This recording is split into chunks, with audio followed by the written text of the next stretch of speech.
Mesdames et messieurs, chers frères et sœurs dans le Seigneur, que la grâce de notre Seigneur Jésus-Christ soit avec vous. Ce que je vais dire ce matin va vous paraître un peu audacieux, mais je pense que c'est ce qui est la vérité. Je voudrais parler du plus grand secret de l'appel, que ce soit l'appel ministériel, des 5 ministères dont Éphésiens parle, ou bien des 5 dons ministériels, que ce soit dans une tâche particulière à laquelle le Seigneur t'appelle. Mais je crois que, par la grâce de Dieu, ce que je vais dire ce matin, vous allez voir de la Genèse à l'Apocalypse, vous allez voir que ce sont des mêmes images qui se reproduisent souvent. Donc, chers frères et sœurs, je voudrais parler de l'appel. Et vous avez déjà vu le thème qui est affiché. Écouter, obéir, apprendre et comprendre la voix de Dieu. Et avant de commencer à parler de ce thème, je voudrais faire une petite mise au point, si vous le permettez. Concernant le ministère des femmes, je l'ai dit, c'est un plan de l'ennemi, parce qu'il connaît la force des femmes, et pas seulement l'ennemi, même ces soi-disant pasteurs connaissent aussi la force des femmes, raison pour laquelle vous allez voir que à 98%, 90% des membres de les soi-disant communautés ou bien congrégations ou bien aux églises locales sont des femmes. Elles sont une puissance. Elles sont une grande armée. Et je pense que les temps sont achevés. Jésus à la porte. Nous devons laisser ces femmes-là s'exprimer avec les talents qu'elles ont. On ne dit pas que toutes les femmes, alléluia, sont tous, il y a des Jézabel. Et puis ce n'est pas seulement que dans le milieu des femmes. Depuis lors jusqu'à maintenant, depuis la naissance de l'église jusqu'à maintenant, les hommes ont été toujours au contrôle, au devant de l'église. On a toujours vu des faux prophètes, des faux pasteurs et autres. Pourquoi lorsqu'il s'agit des femmes, c'est là que vous voyez seulement que les prophétesses de Jézabel. C'est vrai qu'il y en a. Parmi elles, il y a une qu'on appelle Coutinho, cette jeune fille qu'on appelle Coutinho, c'est une véritable prophétesse de Jézabel. Je ne sais pas si c'est Emilio Coutinho ou bien quoi, je ne sais pas, une jeune fille qui s'appelle Coutinho qui dit, je vois, tu t'appelles tant. C'est une véritable prophétesse de Jézabel. Comme aussi, il y a des véritables, et elle était c'est la même vague, hein, c'est le même groupe avec ce faux prophète aussi qu'on appelle Tatu. Lui, j'ai une révélation terrible sur lui par rapport à sa Shekinah. C'est la sirène des eaux qu'il adore. Mais j'y reviendrai un jour. Le Seigneur m'a donné cette révélation sur lui. Vous voyez, il parle beaucoup de Shekinah. On se disait, mais qu'est-ce qu'il veut dire Shekinah? C'est la sirène des eaux. Il a fait des pactes avec la sirène des eaux. Bon, j'en reviendrai une autre fois. Alléluia. Donc, la femme a sa place dans l'œuvre de Dieu. Pourquoi vous voulez les blâmer, les mettre à l'écart? Pourtant, ce sont elles qui détiennent après le Seigneur. Alléluia. Même Jésus, dans son ministère, il y avait des femmes qui le soutenaient. Ce sont elles qui soutiennent vos ministères. Ce sont elles qui pourvoient vos besoins dans l'église. Ce sont elles qui remplissent vos églises. En guillemets, si je peux dire vos églises, excusez-moi pour le thème. Alléluia. Donc, laissez-les la place. Laissez-les exercer. Pour celles qui sont mariées, faites le ministère avec vos maris. Mais le fait d'exercer le ministère ne veut pas dire que vous êtes supérieur à votre mari. Et puis, les femmes ne sont pas appelées à être soumises à tous les hommes. C'est une erreur. La femme est appelée à être soumise seulement qu'à son mari. Mais il y a le respect mutuel entre hommes et femmes. Alléluia. Voilà. Donc, c'est ce que je voudrais dire. Alors, il y a un thème qui choque les gens lorsque je dis que parmi 22 apôtres qui sont mentionnés dans le Nouveau Testament. C'est vrai que il y avait une division. Quand il dit division, c'est une manière de parler. Jésus a choisi, parmi les 70, il a choisi seulement que 12. Et ces 12 sont appelés dans le livre de l'Apocalypse 21, verset 14. On nous parle des apôtres de l'agneau. Les 12 apôtres. Alléluia. Mais, hormis ces 12 apôtres, on a aussi le reste des apôtres qui sont appelés les apôtres de l'Ascension. Alléluia. Voilà, donc les 12 apôtres qui étaient avec Jésus sont appelés son Apocalypse 21, verset 14, les apôtres de l'agneau, et les autres sont appelés les apôtres de l'Ascension. Et parmi ces apôtres de l'Ascension, nous avons dans Romains 16, alléluia, on a le nom de Andronicus, alléluia, et de Junias, ou bien Andronikos en grec, alléluia. Voilà. Et Junias en Romains 16, verset 7. Alléluia. Et c'était des personnes, selon la tradition, qui faisaient partie des 70 anciens, mentionnés à Luc 10, que Jésus-Christ avait envoyés. Et Paul, les écrits, c'était des parents dans la foi de Paul. Paul même le dit dans le livre dans Romains 16. Alléluia, que ce sont ses compagnons, ses parents. Et ce sont des personnes qui ont connu le Seigneur avant lui. Il a beaucoup de déférence pour ce couple. Mais quand on dit qu'ils sont apôtres, les gens sont un peu choqués. Bon, pour faciliter votre compréhension, c'était des missionnaires. Est-ce qu'on ne peut pas avoir un couple comme missionnaire? Si, ça existe. Ça, au moins, vous pouvez accepter. Quand on dit que un couple, ce couple, monsieur et madame, sont des missionnaires, ça, vous pouvez accepter. Mais quand on dit apôtre, ça choque un peu. Alléluia. Oui, mais c'était des apôtres. Alléluia. Il faisait partie des 70 disciples que Jésus-Christ a envoyés. Alléluia, chers frères et sœurs. Voilà. Donc, ne soyez pas choqués lorsqu'on dit que Andronicus et Junias, sa femme, étaient considérés comme des apôtres. Et Paul même avait du respect pour eux. Pareil comme on appelle Priscille et Aquilas. Voilà, c'était des missionnaires aussi. Donc, on peut être des missionnaires. Oui, aujourd'hui, même le thème apôtre, même en théologie, les gens ne l'acceptent pas trop, ils préfèrent le thème missionnaire. Donc, on peut avoir des couples missionnaires. Pour votre bonne compréhension. Alléluia, chers frères et sœurs. Laissez ces femmes travailler. Alléluia, s'il vous plaît. Elles ont des talents, elles ont des dons. Alléluia. Voilà, laissez-les travailler. Et ce que je voudrais dire encore, voilà. Il y a une petite incompréhension aussi concernant Lydie. Alléluia. La première femme pasteur alléluia, de l'église de Philippe. Alléluia. C'est pas parce que c'est un père de l'église qui l'a dit, hein, Ézeb, mais c'est écrit.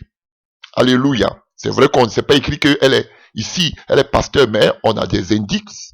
Et selon la tradition, alléluia, biblique, c'était une femme, on le voit en Actes 16, on nous parle de Lydie, une femme qui craignait Dieu, à Philippe, alléluia. Et pour votre information, alléluia, la Philippe, alléluia, on parle des Philippiens, alléluia, était une colonie romaine en Macédoine.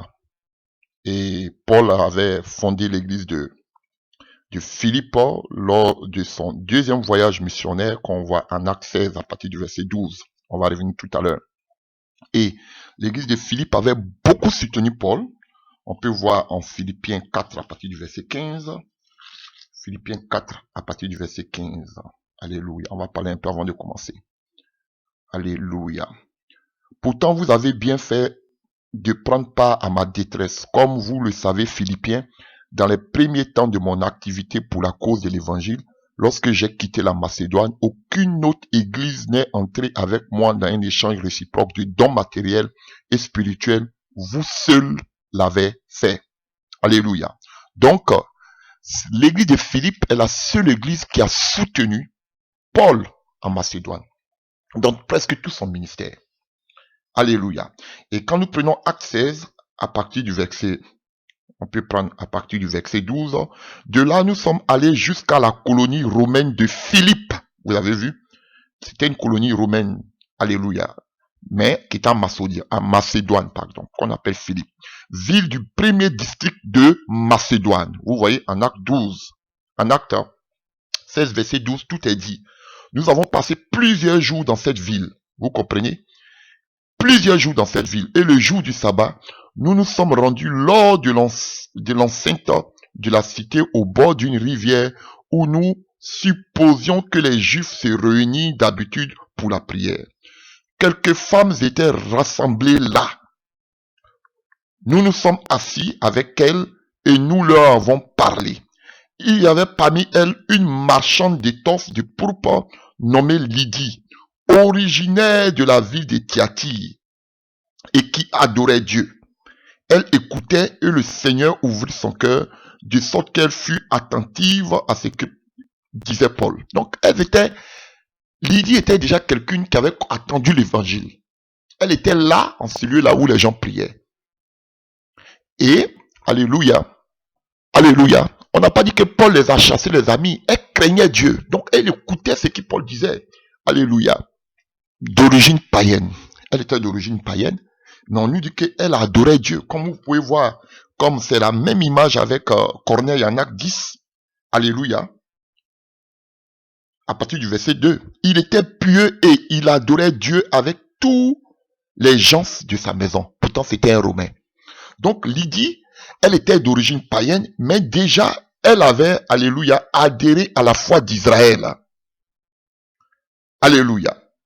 Donc, chers frères et sœurs, et selon la tradition, ce n'est pas parce qu'un père de l'église l'a dit, mais selon la tradition, l'église de Philippe a été fondée autour de cette femme qu'on appelle Lydie.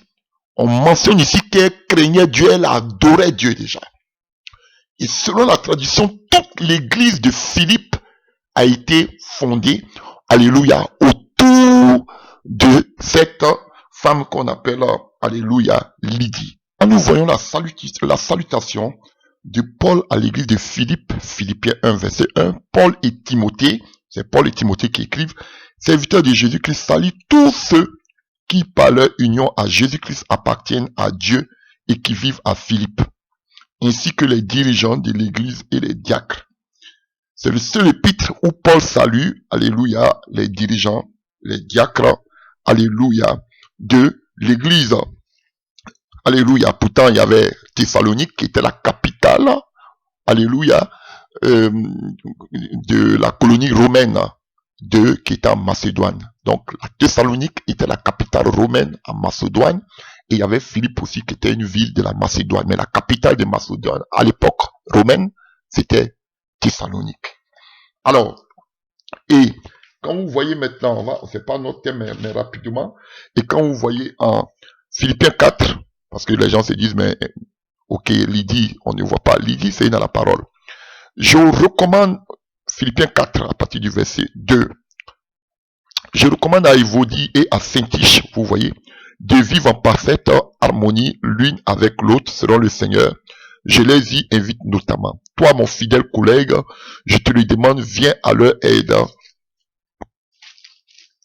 Car elles ont combattu à mes côtés pour la cause de l'évangile, tout comme Clément, mes autres collaborateurs dont les noms sont inscrits dans le livre de vie.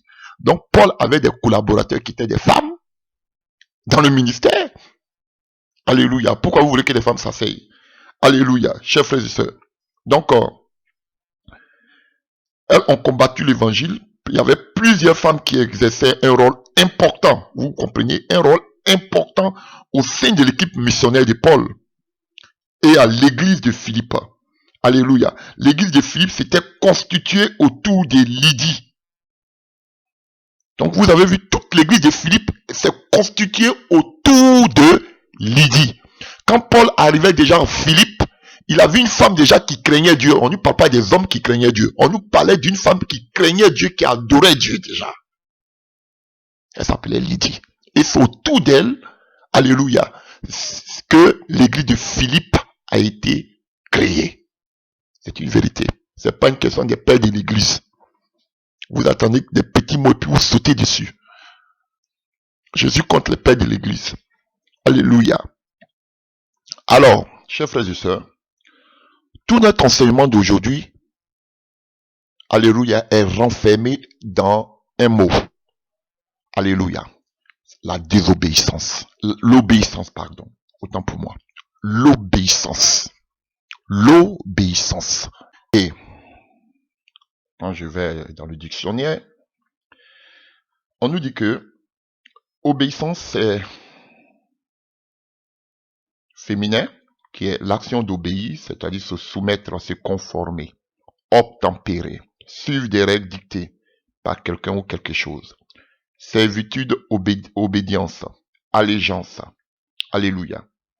Deuxième sens, disposition, habitude d'obéir aux ordres. Marque du respect, de soumission, de dévouement envers quelqu'un. Voilà ce qu'on nous donne comme définition. Alléluia, de l'obéissance. Et quand je vais dans la parole de Dieu, alléluia, pour parler d'obéissance, on définit l'obéissance à Dieu comme étant une soumission volontaire à ce qui est juste. Alléluia, dans le domaine de la révélation divine. Précisément, cela signifie la soumission à la volonté de Dieu de sauver qui est révélé dans le Christ. Alléluia. Donc,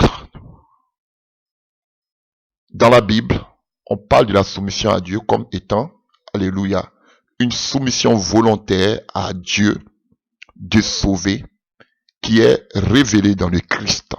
Donc, Christ veut nous sauver, donc nous devons être soumis à cette volonté du salut qui est révélée dans le Christ. Alléluia. Nous avons trois thèmes comme ça de la même famille. Hypakoe, qui veut dire obéissance. Alléluia. Nous avons hypakuo, qui veut dire entendre. Et nous avons hypakos, qui veut dire obéissant. Je vais vous expliquer tout à l'heure. Alléluia. Chers frères et sœurs. C'est compliqué, ça va vous choquer ce que je vais vous dire, mais je suis obligé de vous dire. Quand vous prenez le Nouveau Testament, on parle d'obéissance dans l'Ancien comme dans le Nouveau Testament. Mais quand vous prenez le Nouveau Testament, on vous a donné seulement qu'une partie de ce que c'est que l'obéissance. Alléluia. Parce que à cause de la croyance des Grecs, alléluia, ils n'ont pas mentionné la véritable, qu'on appelle la définition originelle du mot obéissance. Oui, ça va vous choquer, mais c'est la vérité. Vous avez seulement la deuxième partie, alléluia, du mot obéissance, la deuxième définition du mot obéissance qu'on trouve dans le Nouveau Testament. Sinon, quand vous voyez obéissance dans le Nouveau Testament, alléluia, ce n'est pas la véritable définition du mot obéissance. Parce que l'obéissance a deux traits ou même deux caractères ou bien deux définitions. Comme on a fait un enseignement où on parlait de sainteté, la sainteté de Dieu. Dans l'hébreu, dans la culture hébraïque, ils comprennent que Dieu peut frapper pour châtier. Il peut châtier, il peut frapper pour ramener quelqu'un à lui. Mais les Grecs ne comprennent pas cela. Et d'ailleurs, c'est ce qui se passe en Occident. En Occident, il est formellement interdit de pouvoir donner des fessées, de pouvoir donner des coups à son enfant. Donc, la Grèce fait partie, alléluia, de l'Occident. Voilà. Donc, ils ne comprennent pas que pour parler à quelqu'un, pour pouvoir ramener quelqu'un à Dieu, on doit forcément lui donner des coups. Alléluia. C'est pareil. Par contre, chez les Hébreux, pour eux, c'est normal. Mais dans la conscience occidentale, ce n'est pas, on peut parler à quelqu'un sans qu'on lui donne des coups, mais on lui donne des fessées. Voilà. Et c'est pareil comme ça, avec ce mot obéissance. On vous parle d'obéissance comme étant ici seulement qu'une soumission volontaire, qu'il faut être obtempéré à quelqu'un comme ça, ceci. Mais c'est pas la véritable définition du mot obéissance que vous allez voir dans l'Ancien Testament. On vous a donné seulement que la deuxième partie du mot obéissance. Se soumettre seulement à Dieu. Voilà ce qu'il a dit, on marche selon ça. Mais c'est pas ça. Le véritable sens du mot obéissance dans l'Ancien Testament. C'est un autre sens. Alléluia. Et il y a un passage qui montre le véritable sens initial, le premier sens initial, alléluia, du mot obéissance dans le Nouveau Testament. Et je vais arriver là tout à l'heure. Alléluia. Mais avant de parler de cette première définition du mot obéissance, ou bien le premier volet, ou bien le premier trait, alléluia, du mot obéissance, je voudrais brièvement, alléluia, dire à quoi on doit obéir dans le Nouveau Testament, même comme dans l'Ancien Testament. Alléluia. Brièvement, alléluia, on va survoler et puis on va entrer dans le vif du sujet. Et parlons d'une soumission volontaire. On a vu déjà, on a défini ce que c'est qu'une obéissance. Alléluia. On voit que dans l'Ancien Testament, alléluia, le deuxième volet, c'est qu'on parle de relation d'obéissance. Les Israélites devaient obéir à l'Éternel leur Dieu. Il y a plein de passages que je ne vais pas vous donner. Alléluia. Les Israélites aussi devaient obéir à la loi de Dieu. Et les citoyens devaient obéir à leur roi. Les enfants devaient aussi obéir à leurs parents. Alléluia. Parce que il y avait des récompenses lorsque tu obéissais, selon Deutéronome 28, verset 1. Alléluia. Si tu obéis, ainsi de suite, Exode 19, verset 5. Alléluia. Il y avait aussi des sanctions en cas de désobéissance. Alléluia. Et l'obéissance était plus importante que les sacrifices, comme nous dit 1 Samuel 15. Et quand vous prenez aussi l'obéissance dans le Nouveau Testament, les relations d'obéissance, les chrétiens devaient obéir, ils doivent obéir à Dieu, selon Hébreux 12, verset 9, Jean 4, verset 7, et 1 Jean 5, verset 3. Les chrétiens doivent obéir aussi à Christ, Jean 14, verset 13, Romains 1, verset 5, 1 Corinthiens 9, 21, Galates 6, verset 2, Hébreux 5, verset 9. Les citoyens aussi doivent obéir aux autorités politiques, Romains 13, verset 1 à 5, 1 Pierre 2, verset 13 à 14. Les chrétiens dans l'église devaient obéir aux responsables de l'église. Hébreux 13, verset 17. Paul le dit aussi. Alléluia. Les esclaves, alléluia, devaient obéir à les maîtres, comme sous l'exemple de Onésime. Alléluia. Devaient obéir à leur maître. Ephésiens 6, verset 5 à 8. Colossiens 3, verset 22. Les enfants aussi devaient obéir à leurs parents. Ça, c'est dans le Nouveau Testament aussi. Ephésiens 6, verset 1. Colossiens 3, verset 20. Alléluia. Et ici aussi, de la même manière, on nous dit dans l'Ancien Testament, l'obéissance à Dieu vaut mieux que les sacrifices. Aussi, dans le Nouveau Testament, on dit il faut obéir à Dieu plutôt qu'aux hommes. Comme le disait Pierre dans le livre des Actes 4, verset 19 à 20. Et Acte 5, à partir du verset 29. Donc, en grosso modo, voilà ce qu'on peut dire de l'obéissance. Voilà. À qui devons-on obéir? À Dieu, alléluia, à sa parole, aux parents, aux autorités. Voilà, des personnes à qui il fallait obéir. Ou bien la parole à qui il fallait obéir. Alléluia. Voici le deuxième sens, c'est pas le premier sens de l'obéissance. Voilà à quoi se résume l'obéissance. Quand on dit il faut obéir, tout le monde pense que c'est comme ça. Mais c'est pas vrai. Je vais vous choquer. Hein. Voilà, obéissez à la parole. Mais lorsqu'on parle d'obéissance dans l'Ancien Testament, ça prend un autre sens. Alléluia. Ici, on nous définit ce que c'est que l'obéissance. Ça, c'est le deuxième sens de ce que c'est que l'obéissance. Mais je vais vous parler du premier sens de l'obéissance. Ah oui. Et vous allez comprendre beaucoup de choses. Continuez encore dans le Nouveau Testament pour parler d'obéissance. On devait aussi obéir à la vérité. 1 Pierre 1 à partir du verset 22. On devait aussi obéir l'obéissance de la foi, envers la foi ou par la foi. Romains 1 verset 5. 16. Romains 16 aussi à partir du verset 26. Actes 6 à partir du verset 7. Alléluia. Voilà, on parle aussi de l'obéissance, alléluia, à Christ, ou commandé par Christ en 2 Corinthiens 10, verset 5. Obéissance à la justice, Romains 6, verset 16. Alléluia. Et on voit aussi dans le ministère de Jésus, alléluia, que par exemple en Matthieu 8, verset 27, on voit que même le vent, ils étaient étonnés que même les vents étaient soumis à Christ. Quand vous prenez Marc 1, verset 27, on dit quelle est cette doctrine. Alléluia, Matthieu 1, verset 27, on dit qu'ils furent tous saisis de stupéfaction, de sorte qu'ils se demandaient les uns les autres, qu'est-ce que ceci? Une nouvelle doctrine, une commande avec autorité même aux esprits impurs, et ils lui obéissent. Et sa renommée s'est répandue. Vous voyez, c'est ça la nouvelle doctrine en Christ. Les démons lui étaient soumis. Si c'est parler là, tout le monde peut parler, même les pharisiens parlaient, mais ils ne connaissaient pas cette nouvelle. C'est la puissance de Dieu qui a mis la différence entre qu'on appelle le ministère des pharisiens et celui de Jésus. C'est ça. On dit, quelle est cette nouvelle doctrine? Parce qu'ils voyaient quelque chose de nouveau. Alléluia. Donc, le vent était soumis à Christ.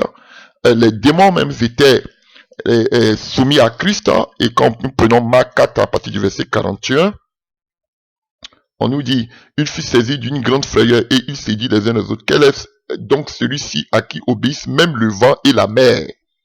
Alléluia.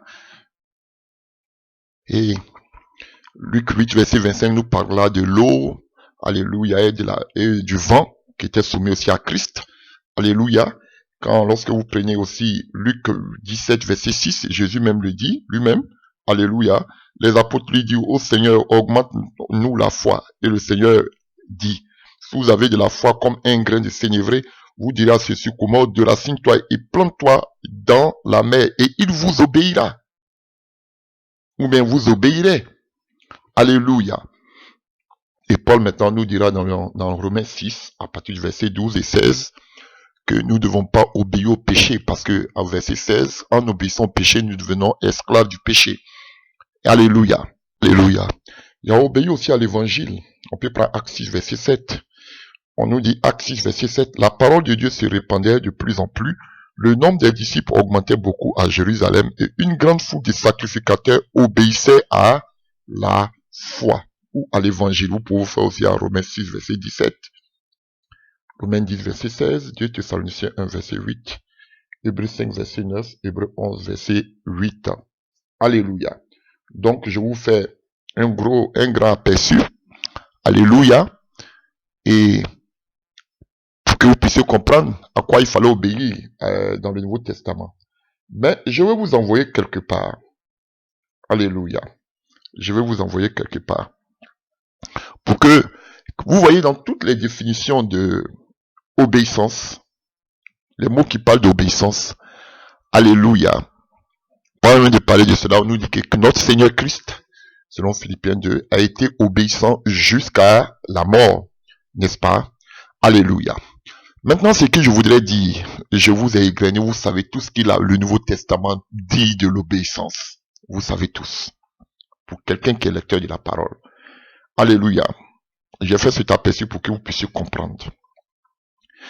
Mais la première définition du mot obéissance, c'est pas une soumission volontaire comme on voit, obéir à la parole, obéir aux parents, obéir à ceci, à Dieu. C'est pas ça la première définition du mot obéissance. Alléluia. Les Grecs ont mis ça comme ça. Parce que la première définition les paraissait bizarre. Sinon, la première définition du mot obéissance, c'est entendre, écouter. avec l'oreille. Ah, ça prend un autre sens, une autre teneur. Donc, les Grecs disent ça là. Qu'est-ce que ça veut dire ça? Écoutez. Obéir à Dieu, c'est écouter la voix de Dieu. Ah. Et maintenant, la deuxième définition rentre maintenant en ligne de compte. On se soumet volontairement à ce que nous avons écouté. Voici tout l'enseignement. Alléluia. Vous voyez, dans l'hébreu, comme dans l'Ancien Testament, lorsqu'on parle d'obéissance, la première définition d'obéissance, c'est d'écouter la voix de Dieu. Et d'être soumis à la voix de Dieu que tu as entendue. Tu ne peux pas servir Dieu si tu n'as pas écouté Dieu. Mais tu vas le servir de quoi? On sert Dieu à partir de la voix de Dieu que nous avons écoutée. Alléluia. Et beaucoup écoutent et beaucoup ne comprennent pas. Ah. Alléluia. Donc, il faut aussi comprendre la voix de Dieu. Voici l'enseignement. Donc, la première définition, quand vous allez taper Ipakuo, ou bien vous allez taper Ipako, alléluia, ou bien vous tapez aussi, comme on appelle, Ipekos, tout ça là, c'est la même famille, obéissant, obéissance, tout ça là, vous allez voir que la première définition qu'ils vont vous donner de ces mots-là, c'est écouter. Pas de se soumettre, pas d'obéir à la parole, non, mais c'est d'écouter la voix de Dieu. Quand tu écoutes la voix de Dieu, tu peux obéir, tu dois obéir à la voix de Dieu. Vous voyez, alors que dans le Nouveau Testament, obéissance prend seulement qu'un seul sens. Se soumettre. Mais on ne dit pas écouter la voix de Dieu. Mais dans l'hébreu, on va le voir, c'est Shama. Vous comprenez? Shama. Écoute Israël. Shema Israël. C'est de la même famille. C'est ça, obéissance. Vous comprenez? Shema Israël. Écoute Israël. La prière la plus répandue. Alléluia. Vous voyez, c'est ça. Donc, vous voyez le Shema là, c'est ça qui est obéissance dans le Nouveau Testament. Ou bien Shema, ou bien Shama. Vous allez voir un des enfants de Jacob s'appelait, alléluia, Dieu m'a attendu. On va parler de ça tout à l'heure. C'est les mêmes mots de la même famille. Écoute Israël. Israël doit écouter la voix de Dieu et obéir à la voix de Dieu. Et vous allez voir que dans tout l'Ancien Testament, où on parle d'obéissance, on parle de la voix de Dieu. Il y a tellement de passages qui parlent de cela. Mais dans le Nouveau Testament, on ne parle pas d'écouter la voix de Dieu. Il y a un passage seulement qui parle de cela. Et je vais vous le montrer dans le Nouveau Testament. Voici l'enseignement, vous comprenez. On prend Acte 12. On parle de Pierre qui était emprisonné. Alléluia, qui a été délivré par un ange. Alléluia. Écoutez ici maintenant en Acte 12 à partir du verset 10. Lorsqu'il eut passé, Paul c'était, alléluia, on parle de Pierre et de l'ange, Acte 12, verset 10, lorsqu'ils eurent passé la première garde, puis la seconde, ils arrivèrent à la porte de fer qui mène à la ville et qui s'ouvrit d'elle-même devant eux. Il sortit et s'avançait dans une rue, aussitôt l'ange quitta Pierre. Revenu à lui-même, Pierre dit, je vois maintenant d'une manière certaine que le Seigneur a envoyé son ange qu'il m'a délivré de la main d'Hérode et de tout ce que le peuple juif attendait. Écoutez maintenant à partir du verset 12, de Acte 12.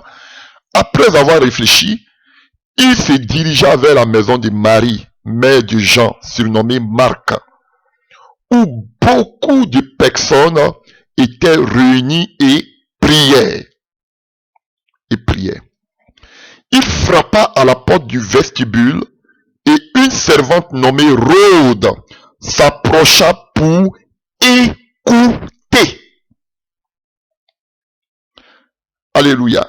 Elle reconnut la voix de Pierre et dans sa joie au lieu d'ouvrir, elle courut annoncer que Pierre était devant la porte. Il lui dit, tu es folle. Mais elle affirma que la chose était ainsi. Et il dit, c'est son ange. Cependant, Pierre continuait à frapper. Il courut, ils ouvrirent et il fut étonné de le voir. Pierre leur ayant fait de la main, fait signe de se taire, leur raconta comment le Seigneur l'avait tiré de la prison et il dit, annoncez-le à Jacques et aux frères. Puis il sortit et s'en alla d'un autre lieu. Vous voyez, ici encore c'est la foi des femmes, Rhodes. Pendant que les hommes qui étaient dans la maison là, ils avaient peur parce que pour eux, Pierre était déjà mort. Comme Jacques, alléluia. Ils ne croyaient pas, ils disent à la fille, mais tu es folle, ça va pas dans ta tête. Paul là, Pierre il est mort, c'est fini. Alléluia. Elle dit non, c'est Pierre qui est là. Alléluia. On dit non, peut-être c'est son ange là, ou bien c'est son âme qui est là. Mais c'est pas Pierre, Pierre là, il est déjà mort. Elle dit non, c'est Pierre qui est là. Vous voyez la foi des femmes, la détermination des femmes. Et quand c'est pour crier, parce que vous avez de la voix, vous avez des muscles, alléluia, vous pouvez vociférer. Mais les femmes sont importantes pour le ministère. C'est ça qui est la vérité. Alléluia. Alors, on revient à notre message. Au verset 13. Il frappa à la porte du vestibule et une servante nommée Rhodes s'approcha pour écouter. Vous voyez, écoutez que vous attendez ici là. C'est obéissance. C'est le seul passage qui en parle dans le Nouveau Testament. Vous voyez, pour écouter. Et puis, à la suite, on dit quoi? Elle reconnut la voix de Pierre. Donc, l'obéissance, c'est écouter la voix de Dieu. Et ici, c'était la voix de Pierre. Elle a écouté la voix de Pierre. Et qu'est-ce qu'elle a fait? Elle a couru pour aller annoncer en même temps ce qu'elle avait entendu. Alléluia. Ici, écoutez que vous voyez, c'est l'obéissance. Mais le Nouveau Testament n'en parle pas. Parce que pour eux, les Grecs trouvent pour eux ça c'est bizarre. Alléluia. Mais écoutez que vous voyez là, c'est le même mot qui parle d'obéissance, obéissance. C'est le même mot qui est ici, en grec. Alléluia. Et on nous dit qu'elle écoutait la voix de Pierre. Qu'est-ce qu'elle a fait? Automatiquement, elle allait amener la bonne nouvelle. Donc, tu peux pas écouter, tu peux pas obéir à l'ordre de Dieu si tu ne l'as pas écouté. Rhodes a écouté la voix de Dieu. Automatiquement, de Pierre, automatiquement, elle allait annoncer la bonne nouvelle. Ah oui, chers frères et sœurs, la première condition dans l'appel, c'est pas tous ces, alléluia, tous ces sacrifices. L'obéissance à Dieu, l'écoute de la voix de Dieu est préférable à tous ces sacrifices et gymnastiques que vous êtes en train de faire dans les temples que vous appelez église. C'est pas ça. Voyez la vie de tous ceux qui sont des disciples de Dieu, de Jésus, comme de tout ce que Dieu a appelé dans l'Ancien comme dans le Nouveau Testament. Ils sont tous passés par la case départ. Écoutez la voix de Dieu. D'abord. Vous voyez, dans toutes les définitions que je vous ai données du Nouveau Testament, obéir à temps, obéir à la parole, obéir aux parents, obéir aux autorités, vous n'avez même pas entendu qu'il faut obéir à la voix de Dieu.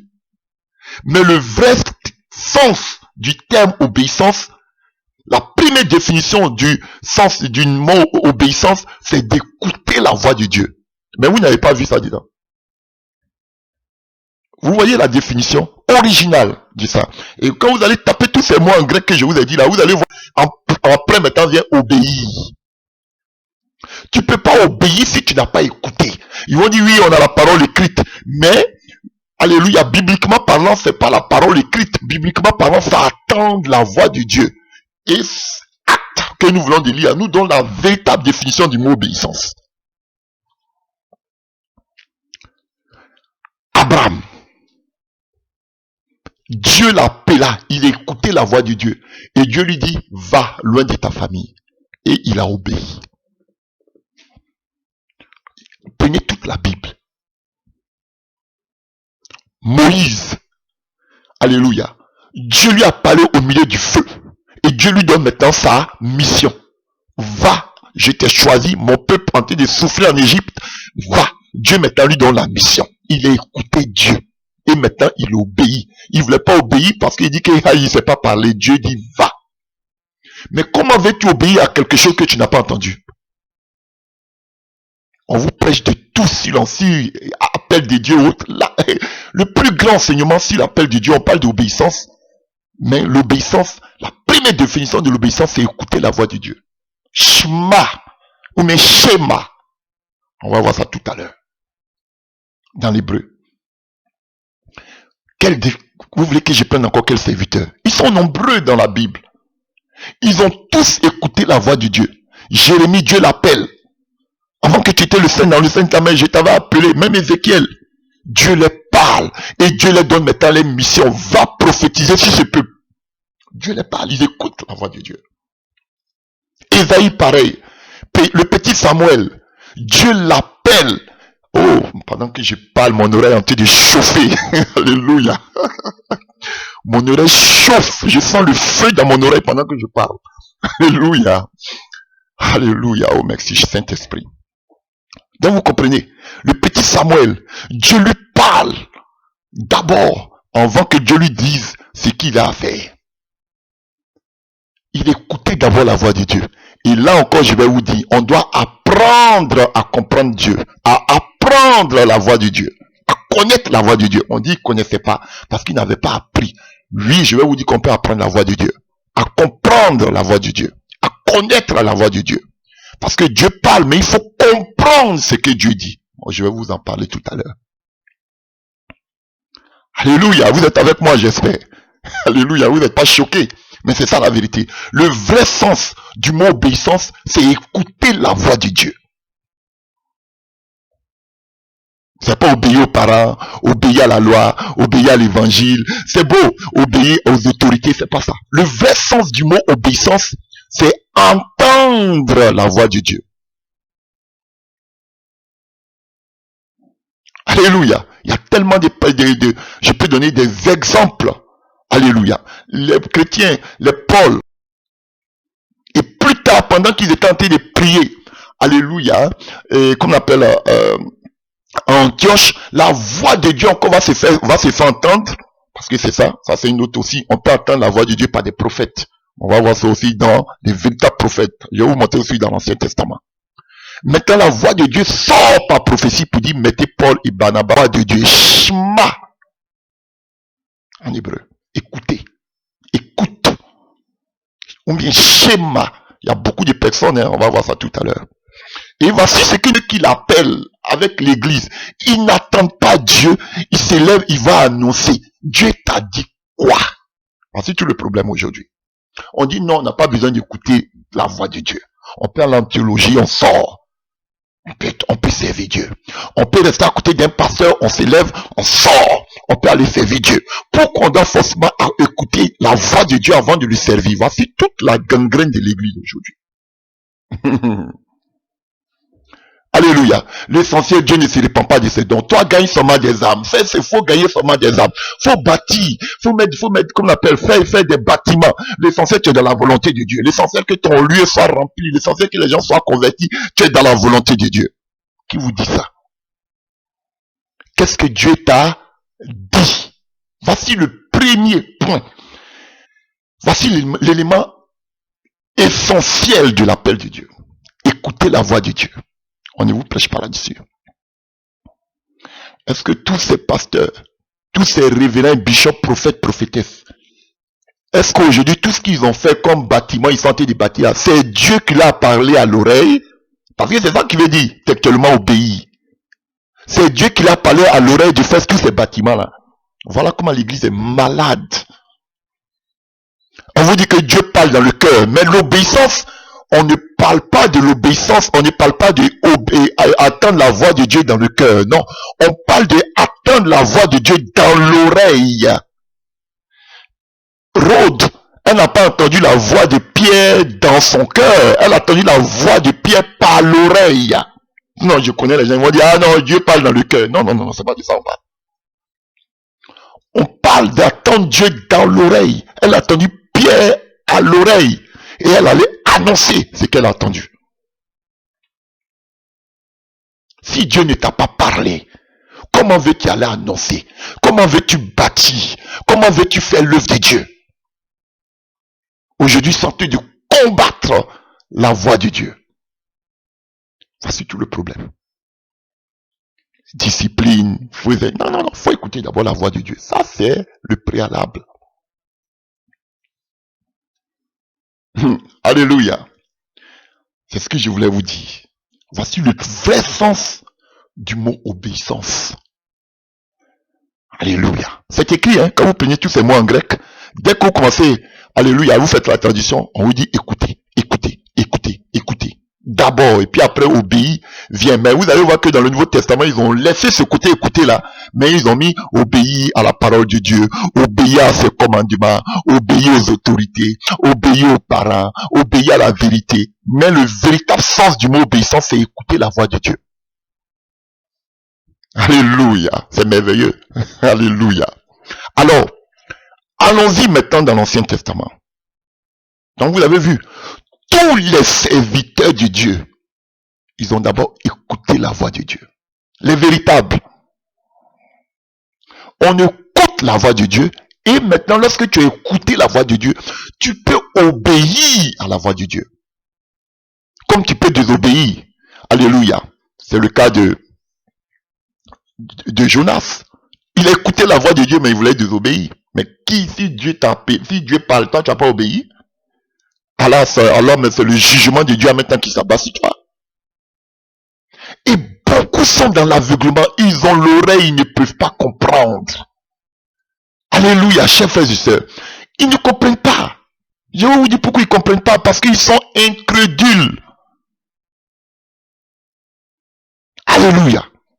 Quand on va dans l'Ancien Testament, je vais d'abord vous donner d'abord les définitions, et puis après je vais entrer dans les exemples.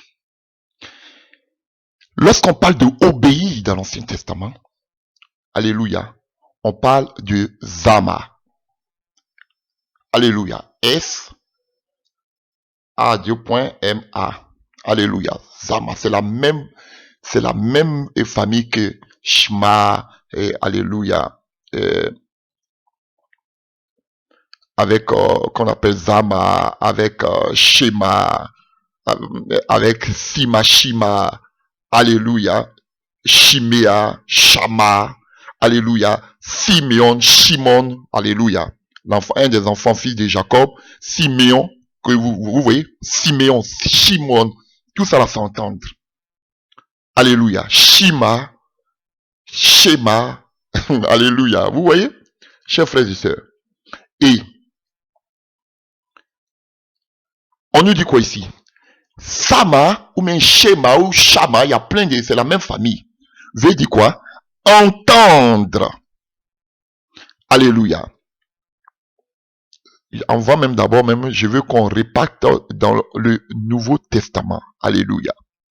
Pour vous donner une définition de Ipakuo, qui veut dire entendre, obéir. Écouter, entendre. Vous n'écoutez pas, c'est vrai qu'on écoute avec le cœur, mais on attend avec l'oreille.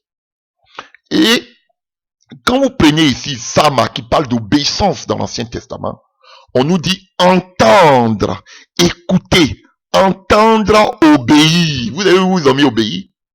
D'abord c'est entendre, écouter Dieu. Expérimenter, la voix de Dieu doit être expérimentée. Comprendre aussi la voix de Dieu. Qu'on l'attend partant du sens de base, entendre avec les oreilles. On attend avec les oreilles. Et cela, on le voit dans le livre de Job 29 à partir du verset 11. Donc ici, quand on parle d'obéissance, c'est entendre Dieu avec les oreilles, c'est pas dans le cœur. Ça, c'est la première définition du mot obéissance. C'est pas obéir à la loi, obéir à l'évangile, obéir à la vérité, obéir au commandement, obéir à la parole. Le premier sens du mot obéissance, c'est écouter la voix de Dieu avec les oreilles. Voyons Job 29 à partir du verset 11. Job 29 à partir du verset 11. On peut prendre à partir du verset 10. La voix des chefs se taisait et leur langue s'attachait à leur palais. L'oreille qui m'entendait père me disait heureux. L'oreille qui m'entendait, c'est obéissance. C'est ça, obéissance ici. Shama. Alléluia. On prend Proverbe 1 à partir du verset 8. Proverbe 1 à partir du verset 8. Écoute, mon fils, l'instruction de ton père. Écoute ici là, c'est obéis. C'est ça que vous voyez là. Écoute, c'est l'obéissance. Donc d'abord tu écoutes et puis tu obéis. Comment tu peux obéir à ton père si tu n'as pas écouté ce qu'il t'a dit de faire? Écoute avec tes oreilles, c'est pas avec le cœur. Dieu te parle. Quand Dieu parlait à Samuel là, c'était pas alléluia dans le cœur qu'il parlait. Quand Dieu parlait à Moïse, c'était pas dans le cœur qu'il parlait à Moïse. Quand Dieu parlait à Paul, c'était pas alléluia dans, comme on appelle, dans le cœur il parlait. Ils attendaient de l'oreille. Quand qu'on appelle la voix se fit entendre. Oh alléluia. C'est un autre passage encore du Nouveau Testament. La voix se fit entendre lors du baptême de Jésus. Celui-ci est mon fils bien-aimé. Alléluia. Même si la montagne de transfiguration, la voix se fit entendre encore. Alléluia. On n'entendait pas dans le cœur. On entendait ça dans l'oreille. Les apôtres ont entendu dans l'oreille. Jean-Baptiste a entendu ça dans son oreille. C'est pas dans le cœur qu'il a entendu. Voici d'autres passages encore. Donc, on attend. Alléluia. Avant que Jésus ne commence son ministère, il fallait que la voix se fasse entendre le jour de son baptême. Tu ne peux pas commencer quelque chose tant que tu n'as pas entendu la voix de Dieu. Et c'est voilà ce qu'ils sont en train de combattre aujourd'hui. Tu n'as pas besoin d'attendre la voix de Dieu pour pouvoir le servir. Tu sens l'appel au-dedans de toi, mon frère, ma soeur, allez, marche selon ce que tu sens dans ton cœur, comme ils le disent eux-mêmes. C'est faux. Il n'y a pas d'appel, il n'y a pas de ministère tant que tu n'as pas entendu la voix de Dieu. C'est Dieu qui va te dire ce que tu dois faire. C'est le Père qui va dire à son fils ce qu'il doit faire. Mais eux, c'est dans le cœur. Quand on parle d'obéissance, on ne parle pas de l'obéir, on ne parle pas d'écouter Dieu dans le cœur, on parle d'écouter Dieu dans l'oreille. Des dons spirituels, la vision, les songes. Ils vont combattre cela.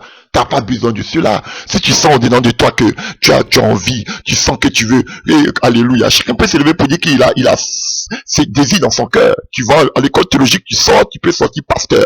Ou bien tu as ce désir. Fais ce que tu as dans ton cœur comme désir. Tu veux faire des offrandes ou bien tu veux servir Dieu. J'avais le désir, alléluia. Je prends mon exemple moi-même. J'avais toujours eu à cœur, voilà, parce que dites que vous avez à cœur, ne dites pas que c'est la volonté de Dieu. J'avais toujours eu le désir à cœur de pouvoir aux besoins des serviteurs de Dieu. Dans ma vie, c'est ce que j'ai toujours fait. Tout ce que j'avais, je possédais, c'était pour les serviteurs de Dieu. Organisation des programmes. On va en croisade. Je m'occupe même de la nourriture. Je prends mon argent, je fais des emplettes, je fais des achats. Allons-y, on va faire l'œuvre. Mes habits, je donnais aux serviteurs de Dieu. Parce que je n'aimais pas voir les serviteurs de Dieu qu'on appelle être tristes parce qu'ils avaient besoin. Tout ce que j'avais, je les donnais. Je pourvoyais. C'était mon désir que j'avais dans le cœur. Alléluia. Mais le jour où j'ai entendu la voix de Dieu me parler, c'est là que j'ai compris que c'était une bonne chose, mais c'était pas à ça que Dieu m'appelait. Mais ça ne veut pas dire que descendre à haut sujet, je ne peux pas soutenir les serviteurs de Dieu, c'est pas ça. Mais c'est pas ça mon appel. Donc chacun de nous peut avoir un désir dans le cœur, mais ça ne veut pas dire que c'est ce que Dieu attend de toi. Ça peut être secondaire, mais primo, tu as un appel personnel et tout appel passe par entendre Dieu à l'oreille. Les gens se lèvent, ils bâtissent aujourd'hui. Voilà pourquoi l'église est morte. Parce que les gens ne sont pas à la place où Dieu veut qu'ils soient. Ils pensent que c'est le fait d'avoir des bâtiments, l'église est pleine, les bâtiments sont pleins, ils sont dans la volonté de Dieu. Non, la volonté de Dieu, obéir à Dieu, c'est écouter à sa voix. Est-ce que Dieu t'a dit de faire ces bâtiments? Voilà comment beaucoup, ils voient seulement que le péché, alléluia, ils voient le péché, c'est l'impudicité, c'est l'adultère, c'est le faux prophète, c'est le faux... Non, le plus grand péché, c'est la désobéissance à Dieu. Alléluia. Le fait que tu n'as pas marché selon ce que Dieu t'a dit de faire, mais tu es le plus grand pécheur. Même faut me dire que tu es marié légalement, tu ne trompes pas ta femme. Tu es le plus grand pécheur. Et 1 Samuel nous dit, alléluia, l'obéissance à la voix de Dieu. Ah, vous comprenez? Vaut mieux, alors lisons-le. Et tout ça c'est schéma. Lisons. Écoutez, ce que je suis en train de vous enseigner là, vous allez voir ça ici. En 1 Samuel 15, à partir du verset, pour que vous puissiez bien comprendre. Alléluia, à partir du verset 18. L'Éternel t'avait fait partie en disant, c'est Samuel qui dit à Saül, le premier roi d'Israël, va et désavoue par interdit ces pécheurs les Amalécites. Tu leur feras la guerre jusqu'à ce que tu les aies exterminés. Pourquoi, écoutez cette version, à partir du verset 19, pourquoi n'as-tu pas écouté la voix de l'Éternel? Vous avez compris? Et ici, à partir d'une autre version que j'ai deux versions devant moi, on dit, mais si, pourquoi n'as-tu pas obéi à l'ordre de l'Éternel? Cette version parle de obéir à l'ordre de l'Éternel. Et cette version de 8 secondes dit, pourquoi tu n'as pas écouté la voix de l'Éternel? Voici les deux sens du mot obéissance. Alléluia. Pourquoi t'es-tu jeté sur le butin et n'as-tu pas fait ce qui est mal, le butin, et as-tu fait ce qui est mal aux yeux de l'Éternel? Saül lui répondit à Samuel, j'ai bien écouté la voix de l'Éternel et j'ai suivi le chemin par lequel m'envoya l'Éternel. J'ai amené Agag, le roi d'Amalek, et j'ai dévoué par interdit les Amalécites, mais le peuple a pris sur le butin des brebis et des bœufs comme prémisse de ce qui devait être dévoué, afin de les sacrifier à l'Éternel, ton Dieu à Gilgal. Samuel dit, l'Éternel trouve-t-il du plaisir dans les holocaustes et les sacrifices comme dans l'obéissance à la voix de l'Éternel? On voit là, c'est pas voix comme route avec eux, hein. C'est voix comme quelque chose qu'on attend. Alléluia. Le son, voix avec X, c'est ce que ici. Alléluia. C'est pas entendre avec le cœur. Alléluia. Alléluia. Où j'étais comme à l'obéissance à la voix de l'Éternel. Voici, l'obéissance vaut mieux que les sacrifices. Et l'observation de sa parole vaut mieux que la graisse des brebis. Aujourd'hui, beaucoup sont dans les sacrifices. Beaucoup sont dans qu'on appelle, alléluia, dans les graisses des béliers. Voilà. Ils font des sacrifices, des efforts personnels. Tout ça c'était pour aller m'amener où? Dans le temple de l'Éternel pour faire des sacrifices. À Silo. Alléluia. Dans les temples. Ils bâtissent des temples. Ils font des efforts en pensant que Dieu est dedans. Non. L'obéissance à la voix de Dieu. Dieu t'a dit quoi? Vous êtes des pasteurs pendant 20 ans, 30 ans. Vous vous dites que vous êtes dans la volonté de Dieu. Avez-vous obéi à la parole, à la voix de Dieu? Voici toute la question. Tu es pasteur principal. Dieu te dit que t'as dit que c'est là ta place. Non, mais tout roule. Allez, tout marche. J'ai 50 annexes. Alléluia. Tout est plein. Si Dieu n'était pas dedans, est-ce que je pouvais avoir tous ces peuples? Hein? Mais de faux prophètes font mieux que toi. Parce que pour vous, être dans la volonté de Dieu, c'est réussir dans l'église, dans les temples qu'on est en train de faire. On a des milliers de personnes. Donc, Dieu approuve cela. C'est archi faux. As-tu écouté la voix de Dieu au préalable? Qu'est-ce que Dieu t'a dit? Ils ne veulent même pas entendre parce que beaucoup ne sont pas appelés de Dieu. C'est un enseignement qui les dérange. Et ce message, je suis sûr que ça va vous déranger. Parce que vous avez commencé de la mauvaise manière. Vous êtes des milliers de pasteurs comme ça. Vous avez marché par conviction. L'appel de Dieu, ce n'est pas une conviction, c'est entendre ce que Dieu dit à l'oreille. C'est ça l'obéissance. Et puis écoutez, vous qui pensez que le péché seulement, le seul péché, ce n'est pas, je vis pas dans l'adultère, alléluia, j'ai pas divorcé, ou bien je n'ai pas, qu'on appelle, voilà, je ne vole pas, alléluia, comme le jeune qui est venu vers Jésus, le jeune riche, j'ai pas fait ceci, j'ai pas fait cela. Voici ce que chose va nous dire Samuel le prophète. Et Samuel, il est mieux placé pour parler de ça, parce que lui-même, il a vécu cette expérience. Alléluia. Car la désobéissance est aussi coupable que la divination. Je vais prendre une autre version, parce que là, l'autre version, la même, ça, alléluia, c'est plus explicite. Alléluia. Car les holocaustes et les sacrifices font-ils autant plaisir à l'Éternel que l'obéissance à ses ordres? Non. Car l'obéissance est préférable au sacrifice. La soumission vaut mieux que les graisses des brebis. Car l'insoumission est aussi coupable que le péché de divination. Vous avez compris?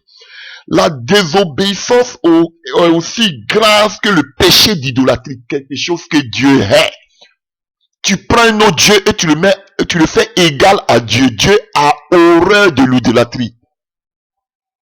Oui, Paul dit fuyez l'impudicité, fuyez l'idolâtrie.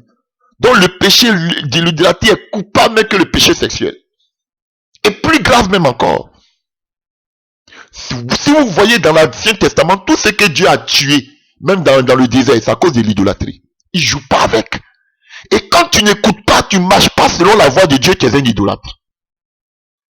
C'est pas seulement je vis pas dans l'adultère. Donc beaucoup de pasteurs comme ça sont des pécheurs devant Dieu parce qu'ils n'ont pas écouté la voix de Dieu au préalable. C'est grave, ça va chauffer, hein? Quand vous serez devant, j'espère même que vous allez arriver là devant. Sinon Dieu va vous dire, mais ce que tu as fait, ce que tu as bâti là, est-ce que c'est ma voix qui t'a dit? Qu'est-ce que tu vas dire ce jour au Seigneur? Ah Seigneur, je pensais que c'était bon de gagner des âmes. Pareil comme Saül. Je pensais que c'était bien pour l'œuvre de Dieu. J'emmenais des brebis, tu vois, des veaux gras pour faire des sacrifices pour l'œuvre de Dieu. Alléluia. Pour que l'odeur s'y monte jusqu'à toi, Dieu. On a bâti des temples, on a fait des grandes croisades pour toi, Seigneur. C'est pas ce que tu veux.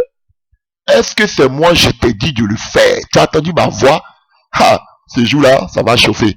Les grands bishops. Je vais voir ce que vous avez à dire. Vous criez à longueur de journée obéissance, obéissance. La première définition du sens obéissance, du mot obéissance, c'est écouter la voix de Dieu. Alléluia. Alors, puisque tu as rejeté, et puis il dit, car la d'obéissance aussi grave que le péché d'idolâtrie, puisque tu as rejeté les ordres de l'Éternel, lui aussi te rejette et te retire la royauté. Vous voyez, à cause du fait qu'il n'a pas écouté la voix de Dieu, ça lui a valu quoi? La perte de la royauté. C'est grave. Chers pasteurs, chers frères, revoyez-vous, revenez à la case départ. Si vous êtes même des bishops et autres, vous savez que vous êtes dans quelque chose que Dieu ne vous a pas dit de faire. C'est un péché. C'est le plus gros des péchés. Ce n'est pas une impudicité adultère. Si tu es dans quelque chose, tu es en train de faire d'après toi l'œuvre de Dieu, que Dieu ne t'a pas dit de le faire, tu penses que c'est un amusement, mais tu serais étonné, ça peut t'amener à l'enfer. Parce que c'est comme de l'idolâtrie. Alléluia. Vous avez vu avec Jonas, quand il ne voulait pas faire ce que Dieu voulait, vous avez vu ce que Dieu a amené avec la baleine.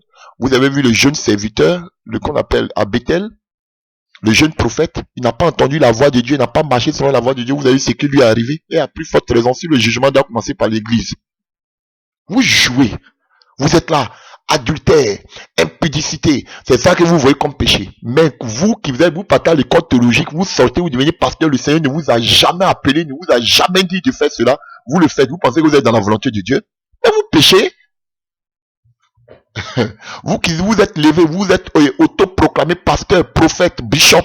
Dieu ne vous a jamais parlé. Et vous êtes en train de dire, je vous attrape une Bible, vous avez des grands temps, beaucoup de personnes, vous pensez que vous faites l'œuvre de Dieu, vous pensez que vous êtes dans la volonté de Dieu, vous voyez seulement le résultat. L'essentiel qu'il y a beaucoup de personnes, je vais les amener au paradis. Mais Dieu n'a que faire de ça. Dieu veut que la première des choses, il veut pas, c'est pas le nombre qui le préoccupe. Il veut que nous obéissons à sa parole, à sa voix. Voici ce que Dieu veut de nous. C'est ça la volonté de Dieu. Alléluia. Alors, dans l'Ancien Testament, il y a beaucoup qui portent ce nom. On a Shama, qui était le héros de David, dans 1 Chronique 11, verset 44. Alléluia. Sama aussi, qui veut dire écoutez. Vous pouvez voir dans Psaume 105, verset 5. Il y a beaucoup, hein. Alléluia. Shema aussi, on peut dire Shema, Shama, entendre des oreilles. Alléluia. c'était le nom de quelques Israélites. 1 Chronique 2, 43, 1 Chronique 5, 8, 1 Chronique 8, 13, Néhémie 8, 4. Alléluia. Voilà. On avait Zéma aussi, schéma, audition. Alléluia. Oui, dire, entendre. Que vous voyez en Job 22, verset 22. Il y a plein de passages. Job 42, verset 5. Psaume 18, verset 45. Alléluia. Et Shama aussi parle des nouvelles qu'il faut rapporter. Alléluia. Donc, vous voyez, ça veut dire aussi, on porte des nouvelles. Et on va prendre un passage pour que je puisse illustrer ce que je suis en train de dire. Alléluia. Porter des nouvelles. Alléluia. Shema aussi, c'était une ville. Alléluia. Au sud de Juda, que vous voyez en Josué 15, verset 26. Alléluia. Shema, c'était en araméen aussi, un araméen qui s'appelait, vous voyez, on va venir là. Ça, c'est vraiment important. Oh, je vais être vite en besogne. Shema aussi, qui veut dire entendez. On a Shamoua. On a entendu un. Shamoua qui était le fils de David en 1 Chronique 3, verset 5. Alléluia. Chers frères et sœurs. On avait un Judéen, fils de Jessé, frère de David en 1 Chronique 2, verset 13 et en 1 Chronique 20, verset 7. On a Zama aussi, c'est la même chose. Hein? Alléluia.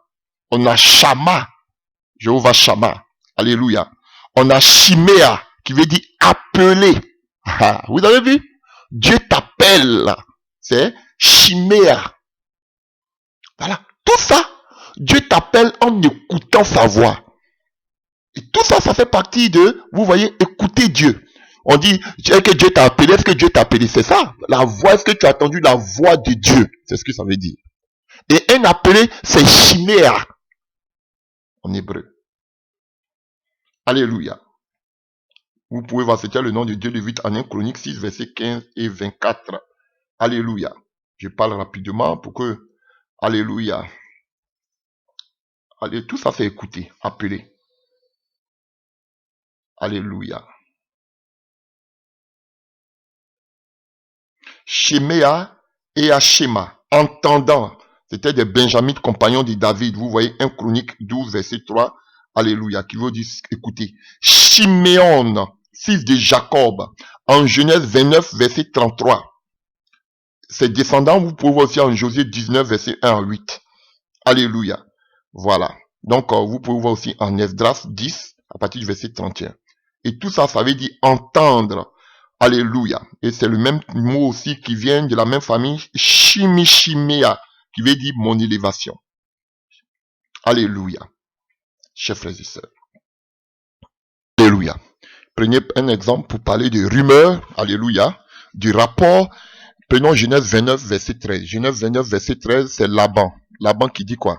Dès que Laban eut entendu parler de Jacob, fils de sa sœur, il courut au devant de lui. Il a entendu parler. Entendre avec les oreilles, c'est pas avec les cœurs. Alléluia. Et tout ça, c'est schéma. Vous voyez? Exode 23. Je prends quelques exemples. Je peux pas tout lire. Exemple 23. Parce que je vais vous montrer des passages où on dit entendre la voix de Dieu. Exode 23, à partir du verset 1. Tu ne répandras point de faux bruit, tu ne répandras point le méchant, et tu vas pas répandre de faux bruit. Alléluia.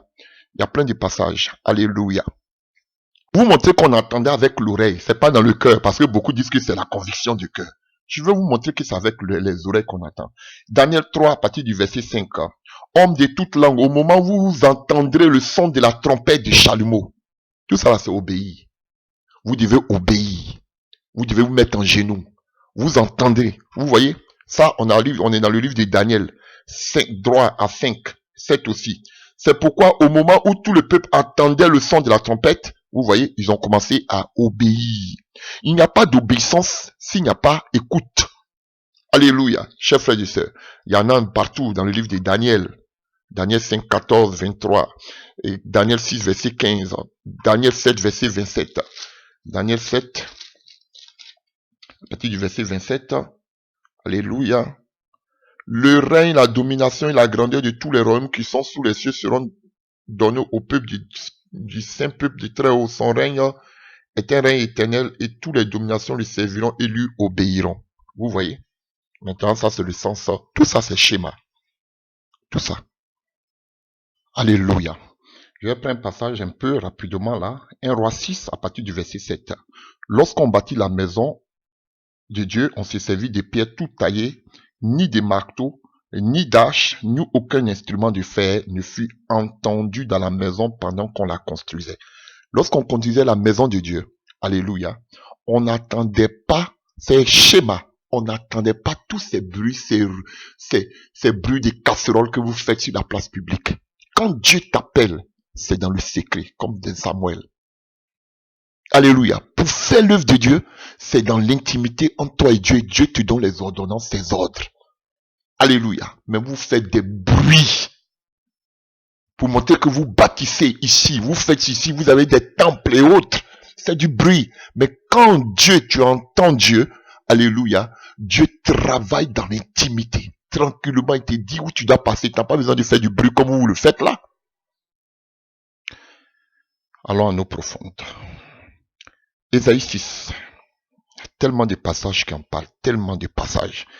Ésaïe 6, à partir du verset, je dirais à partir du verset 8.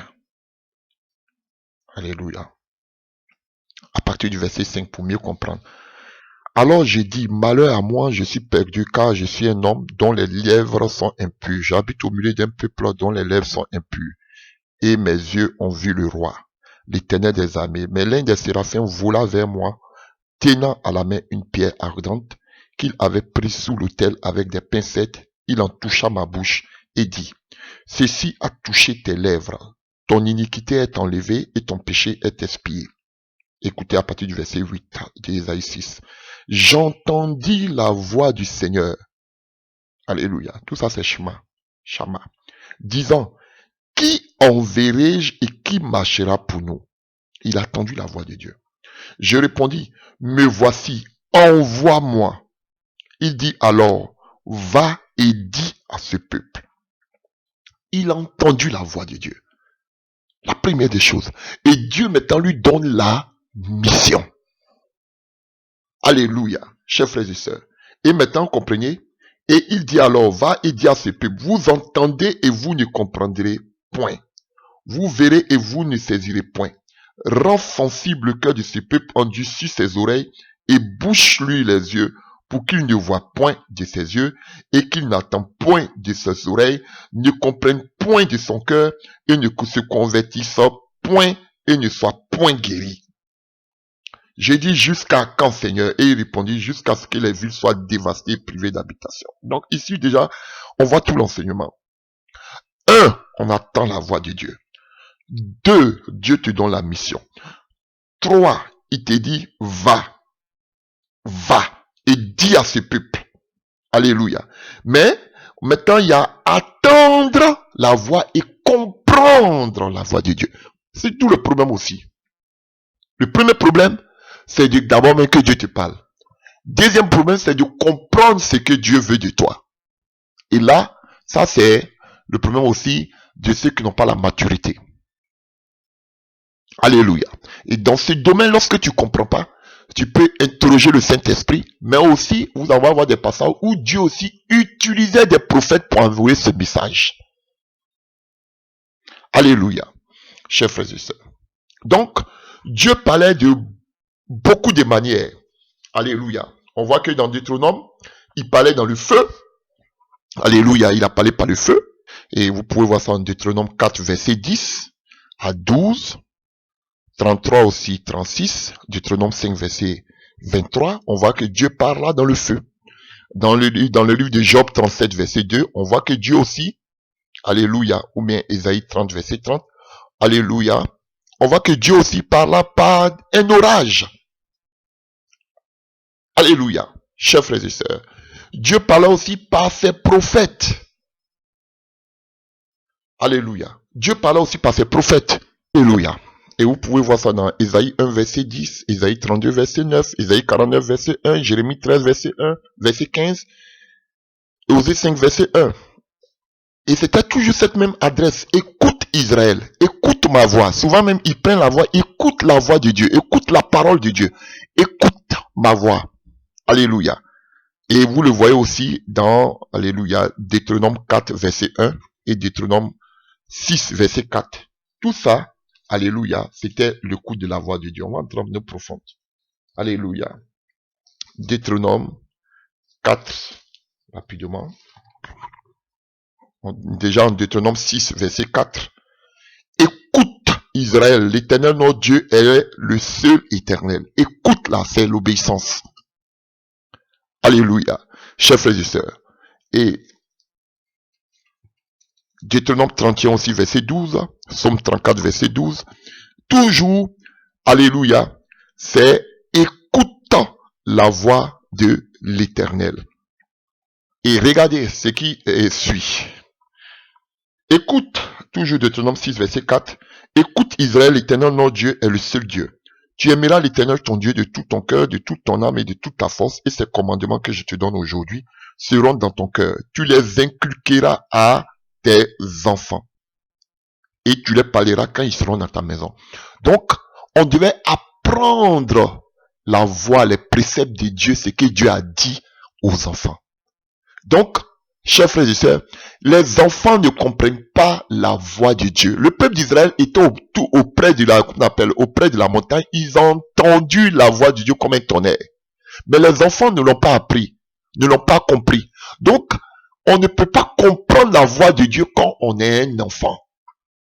Et souvent, on a besoin de se faire aider par des gens qui ont la maturité. Mais faites attention, il y a beaucoup de faux prophètes. Alléluia, chers frères et sœurs. Donc, c'est l'apprentissage. Et on voit l'histoire de Samuel. Il était apprenti dans ce domaine. Il entendait, c'est beau, mais il comprenait pas. Il avait besoin de quelqu'un qui avait l'expérience pour lui expliquer ce qu'il entendait. Alléluia. Mais faisons attention, sinon vous allez tomber aussi sur des vieux prophètes qui vont vous égarer.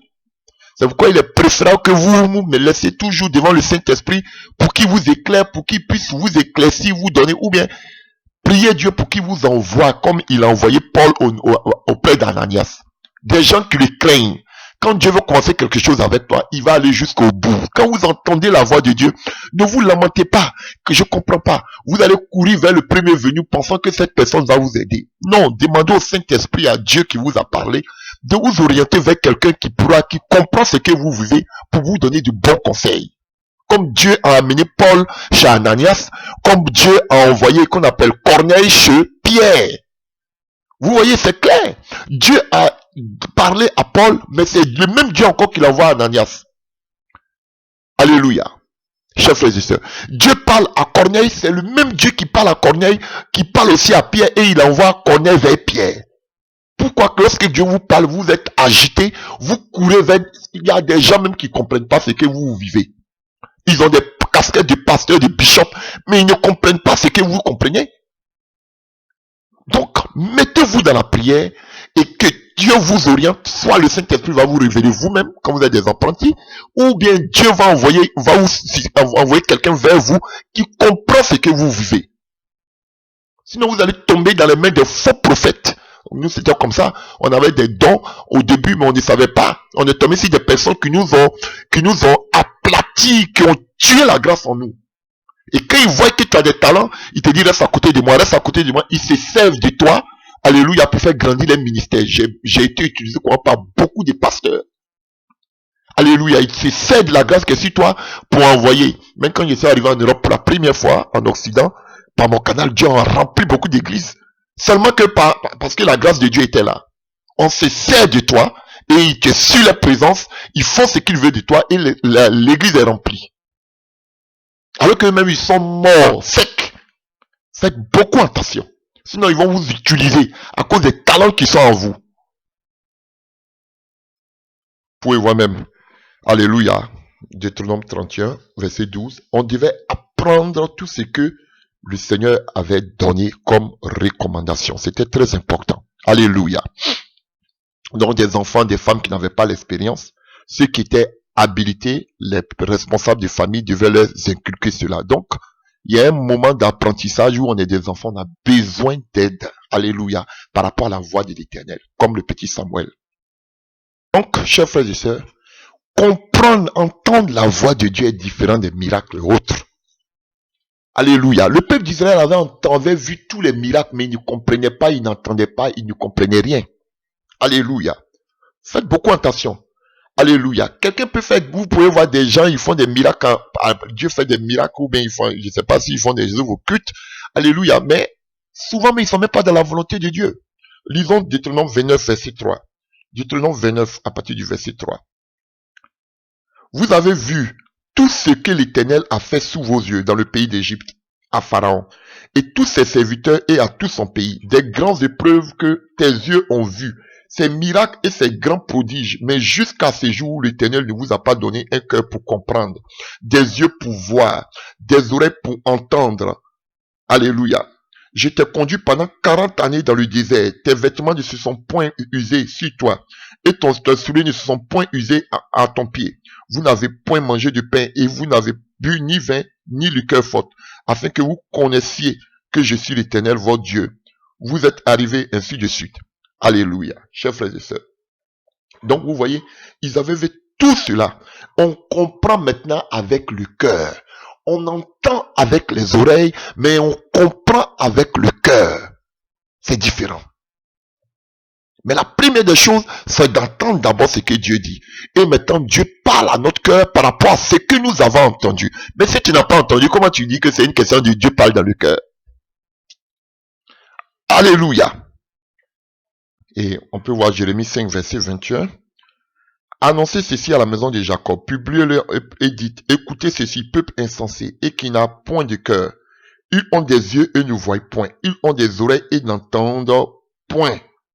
Donc il y a beaucoup qui ont des oreilles mais qui n'entendent pas. Alléluia. À cause de l'incrédulité, souvent mais Dieu aussi n'est pas avec eux, ne les a pas appelés. Alléluia. Et lorsqu'on parle de l'écoute, c'est dans le domaine ministériel. Maintenant, Dieu utilise, il donne ses paroles à ses serviteurs. Maintenant qu'il donne cela à d'autres personnes. Alléluia.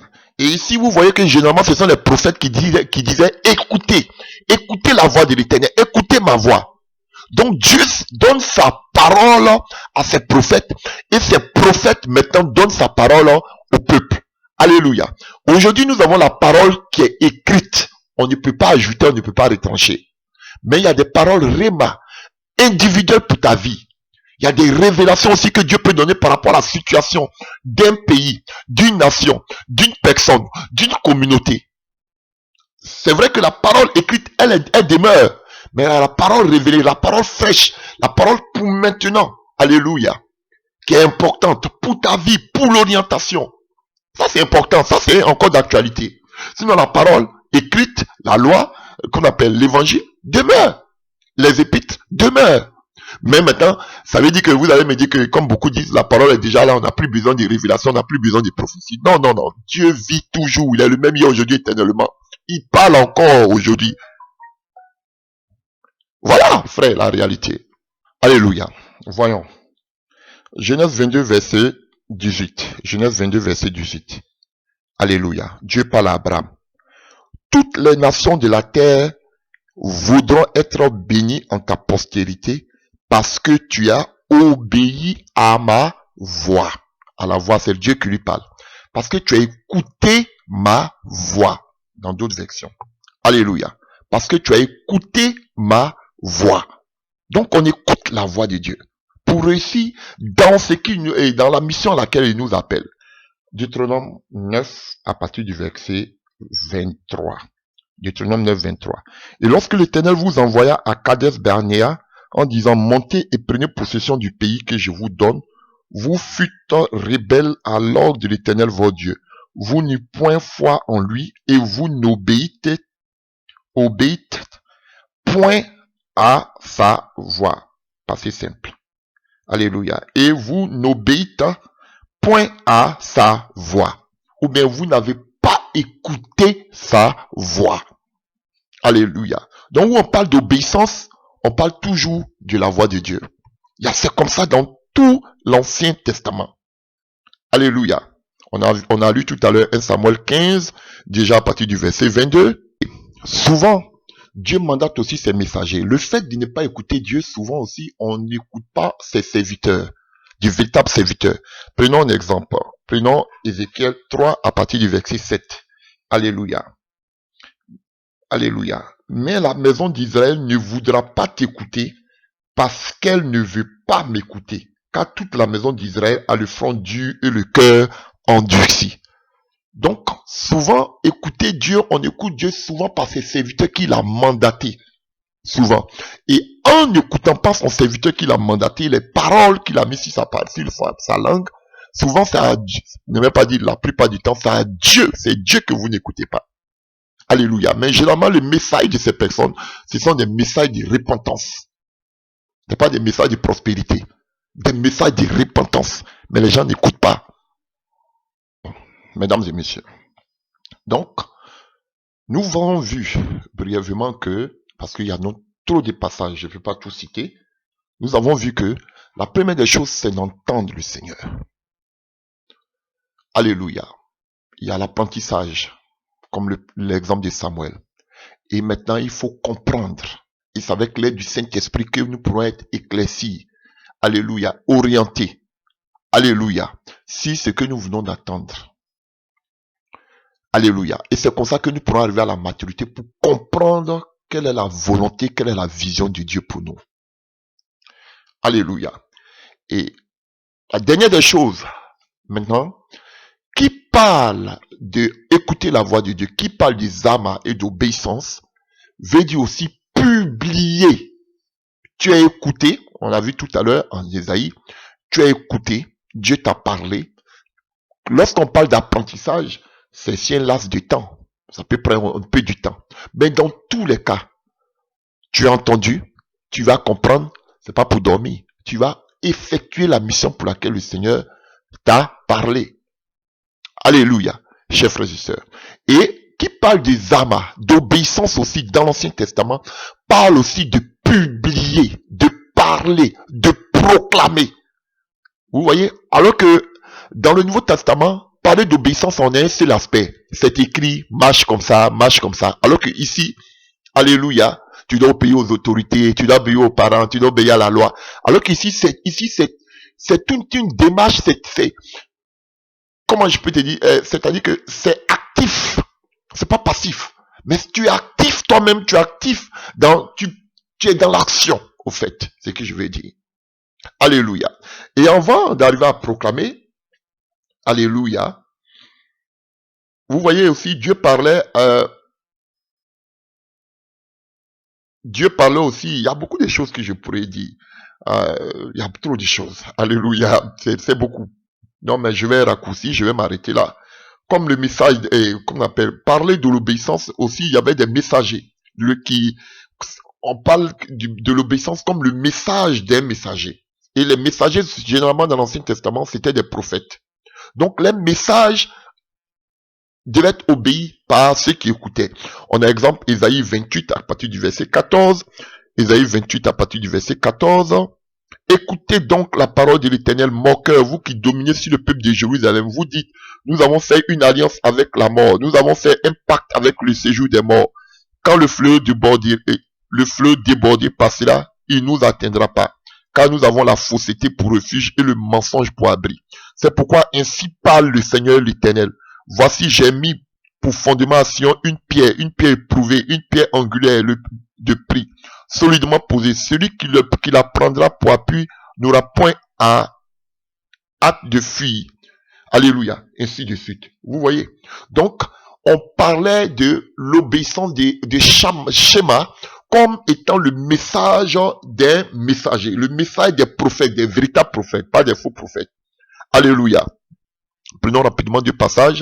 Place-toi à la porte de la maison. Vous voyez, voilà. Donc, là, quand Dieu te parle, c'est actif. C'est d'actualité. Alléluia. Dieu va pas venir te dire du Saint-Esprit. Dieu peut te donner une révélation pendant 20 ans, mais tu vas pas rester sur mais il va actualiser cette révélation. Mais vous êtes sur la même révélation que Dieu vous a donnée depuis 50 ans. Dieu ne vous parle pas à la gangrène de l'église aujourd'hui. Alléluia. Voilà pourquoi ils sont assis sur la parole écrite. C'est écrit. Je suis là. La parole est écrite avant nous, là, c'était déjà écrit. Jusqu'à on va mourir, nos enfants, même s'il n'y a pas l'enlèvement, ils vont avoir encore cette parole écrite. Mais l'Esprit de Dieu vit. Il continue de parler. Non, mais les gens, restons sur ce qui est écrit. Mais ce que Dieu dit, la voix de Dieu, on ne veut plus entendre. Voilà pourquoi l'église est morte. C'est l'esprit qui vivifie. La lettre est tue.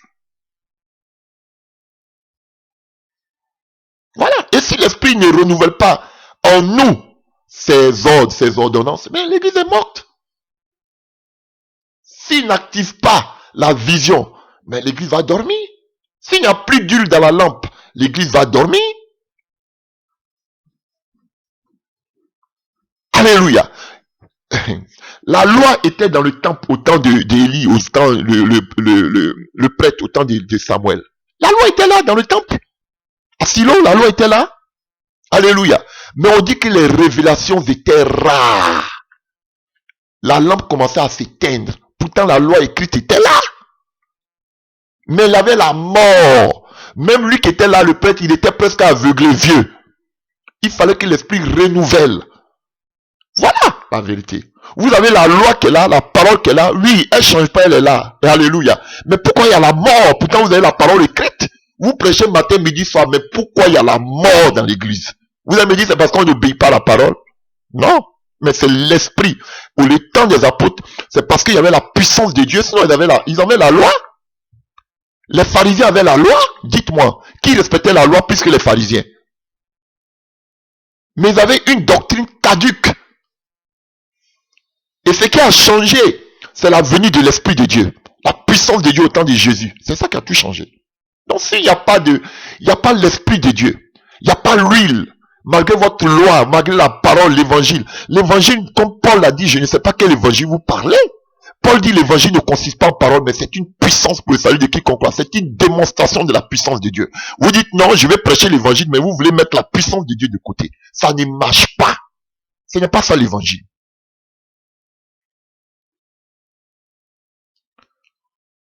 Alléluia. Et on peut voir. Donc, vous voyez, Ézéchiel, j'étais dans Jérémie 7, verset 2. Jérémie 7, verset 27 aussi, vous pouvez voir. Alléluia. Alléluia. Si tu leur dis toutes ces choses, ils ne t'écouteront pas. Si tu cries vers eux, ils ne te répondront pas. Alléluia. Alors, dis-leur ici, la nation qui n'écoute pas la voix de l'Éternel, son Dieu, et qui ne veut pas recevoir l'instruction, la vérité a disparu, elle est retirée de leur bouche. Voilà. Donc, si tu n'écoutes pas la voix de Dieu, comment tu pourras dire la vérité aux gens? Vous avez ici la vérité écrite. Souvent, les gens ont des péchés, ils ont des choses dans leur cœur.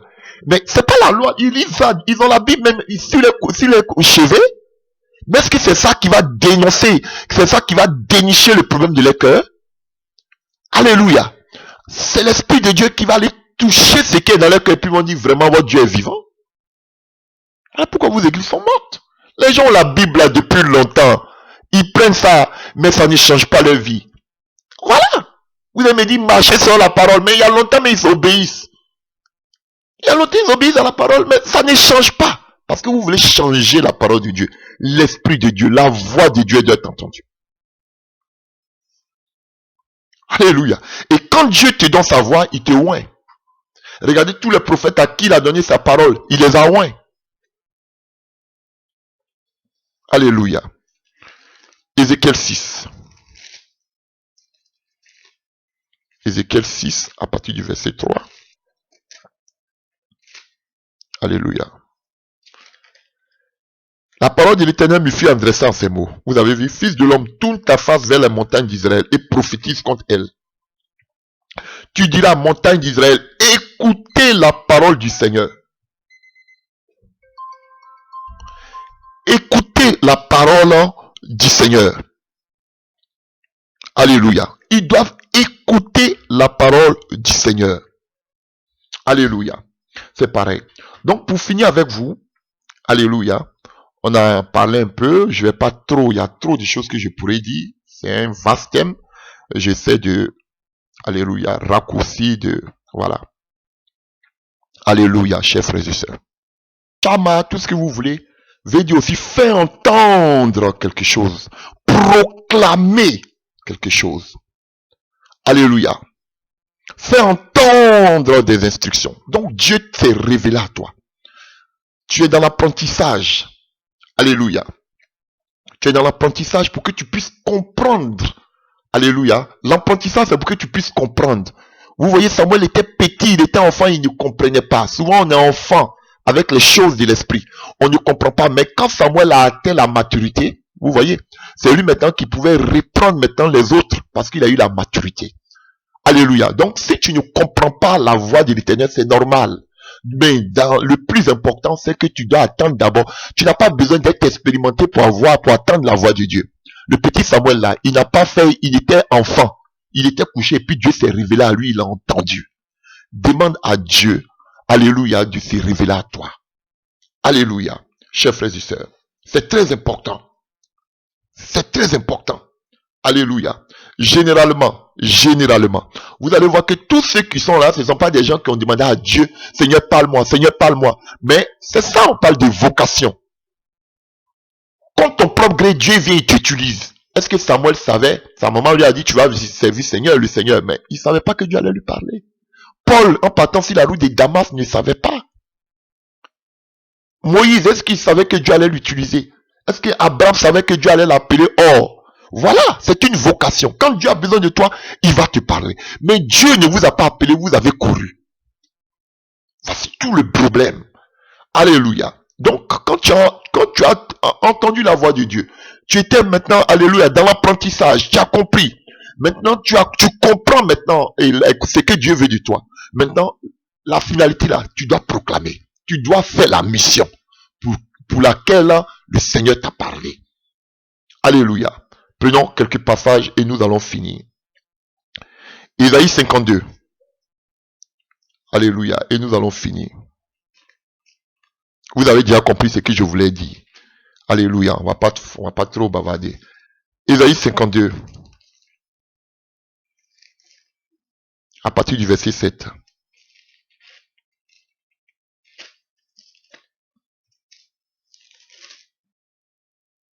Alléluia.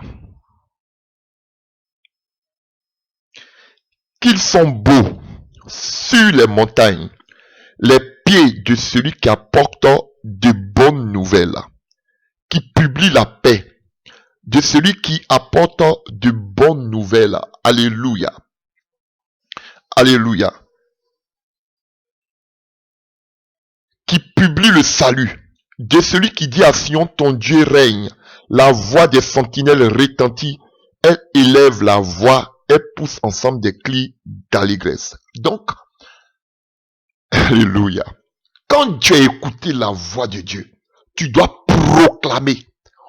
Oh fort, alléluia. Tu dois proclamer. Vous voyez, on dit qu'ils sont beaux les pieds, qu'ils sont beaux les pieds de ceux qui apprennent les bonnes nouvelles sur la montagne. Ils sont là-haut, on les voit, ils publient, ils ne se cachent pas, mais ils parlent. On peut ne pas te voir du visage, mais ta parole, ta prédication porte. Alléluia. Sur une montagne, tout ce qui est sur une montagne, on voit. Alléluia. Vous proclamez la parole, parce que c'est ça aussi, obéir à Dieu. Tu as entendu sa voix. Tu as obéi à sa parole. Alléluia. Tu es passé par l'apprentissage pour que tu puisses bien cerner ce qu'il veut de toi. Tu comprends ce qu'il veut de toi. Tu vas en mission, tu dois proclamer ce qu'il t'a dit. Parce qu'on n'écoute pas pour écouter. En écoutant, il te dit ce qu'il veut de toi. Alléluia.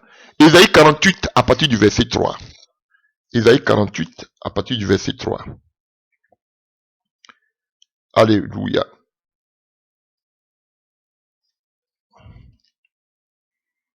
Alléluia.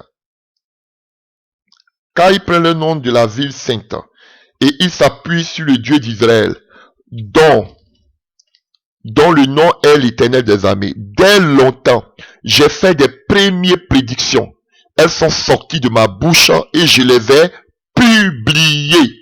Soudain, j'ai agi, elles se sont accomplies, sachant que tu as endurci, que ton cou est une barre de fer et que tu es un front d'airain. je t'ai annoncé longtemps ces choses et je les ai déclarées afin qu'elles arrivassent. Alléluia. Vous voyez? Publié. Donc, tu ne peux pas dire que Dieu t'a parlé. Tu sais ce que Dieu t'a dit. Alléluia. Et tu comprends ce qu'il te dit et puis que tu t'asseyes dessus. Non. Là, c'est une rébellion. Là encore, tu pêches. Comme Jonas, Dieu lui parle, va à Ninive. Il dit, il va pas. Vous avez vu? Mais quand il a obéi, malgré lui, il allait publier ce que le Seigneur lui avait dit. On n'écoute pas la voix de Dieu, c'est vrai, à certains moments, il y a l'apprentissage quand on est enfant. Mais quand on arrive à la maturité, alléluia, tu dois aller publier ce pour lequel le Seigneur t'a parlé. Tu dois aller dire cette mission, la vision. Tu dois aller dire ce que le Seigneur t'a écouté du Seigneur. Tu dois publier. On ne doit pas dire tu dois te cacher avec cette vision. Avec cette révélation. Alléluia. Il nous reste encore 2 passages, 3 passages. Alléluia.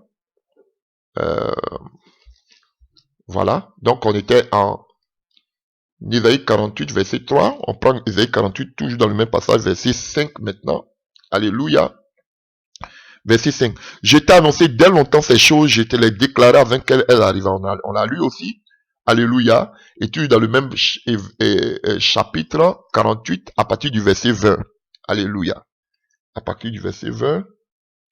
Sortez de Babylone, fuyez du milieu des Chaldéens, avec une voix d'allégresse, annoncez-le, publiez-le, faites-le savoir jusqu'aux extrémités de la terre, dit l'Éternel, a racheté son serviteur Jacob. Vous voyez?